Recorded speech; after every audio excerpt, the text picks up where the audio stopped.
Bonjour à tous et bienvenue sur boursicoté.com pour cette nouvelle analyse technique Forex et matières premières avec une paire de devises euro-dollar qui est venue tester ici la zone supérieure de son range court moyen terme. On est presque maintenant sur le moyen terme.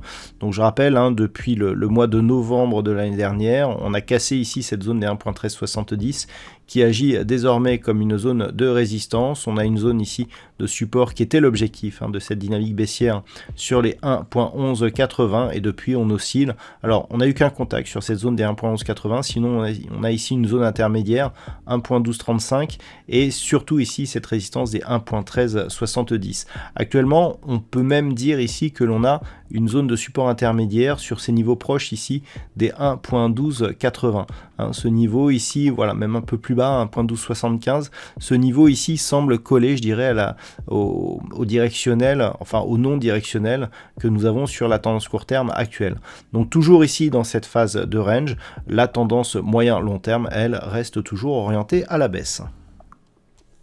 Sur la paire de devises livre sterling contre dollar américain, nous avons touché l'objectif. Ça fait maintenant quelques temps que je vous indique que l'objectif est un retour ici sur cette zone des 1.3615. On a deux zones horizontales intéressantes d'ailleurs à travailler sur ces niveaux. C'est cette zone des 1.3615 et une zone légèrement supérieure ici à 1.3675.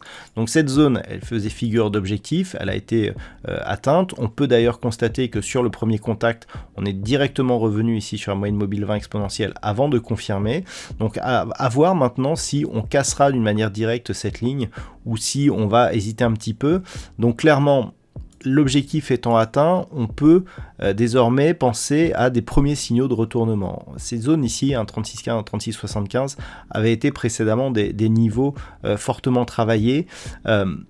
Ce ne serait qu'une étape, mais en franchissant, en repassant au-delà de ces zones, clairement, on pourrait commencer à donner des signaux positifs, mais il ne faudrait attendre la cassure ici de ce point haut significatif proche des 1.3835. Donc pour l'instant, on est sur une dynamique haussière sur cette paire de devises, livre sterling contre dollar américain, à voir si cela sera confirmé par la suite.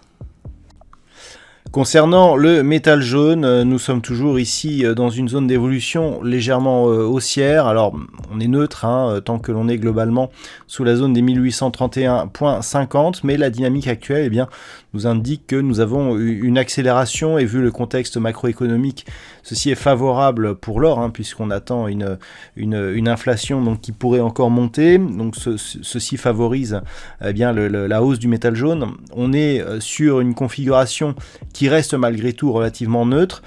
La dynamique ici pourrait donner un signal d'accélération si les cours venaient ici à casser la zone des 1831.50 $ l'once. Donc pour l'instant, on reste dans la même tendance, mais en cas de rupture ici, on pourrait bien accélérer en direction de la prochaine zone de résistance des 1865 $ l'once. Et puis enfin, au niveau du WTI, on atteint là aussi l'objectif qui était attendu. On avait depuis la rupture ici de cette zone des 75 $ le baril, un objectif à 80.50.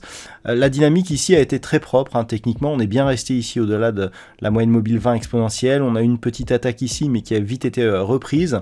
Et donc, on a atteint ici cette zone de résistance. Alors, d'un point de vue moyen terme, cela nous indique qu'on est très proche de cette zone ici de points hauts qui se situe sur des niveaux proches ici des 85 $ le baril, puisqu'on a une résistance ici à 84.90.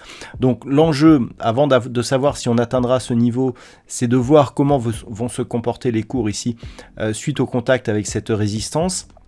Si les cours se stabilisent sous cette zone, c'est-à-dire là on a l'attaque, si on redescend et que l'on se met à neutraliser, clairement cette zone sera encore une résistance. Par contre, si on se stabilise au-dessus effectivement de ce niveau, eh bien elle deviendra support, et dans ce cas-là on visera une poursuite en direction des 84,90 $ le baril. Donc la dynamique haussière est confirmée, l'objectif est atteint. Maintenant il va falloir observer comment vont se comporter les cours suite à ce contact.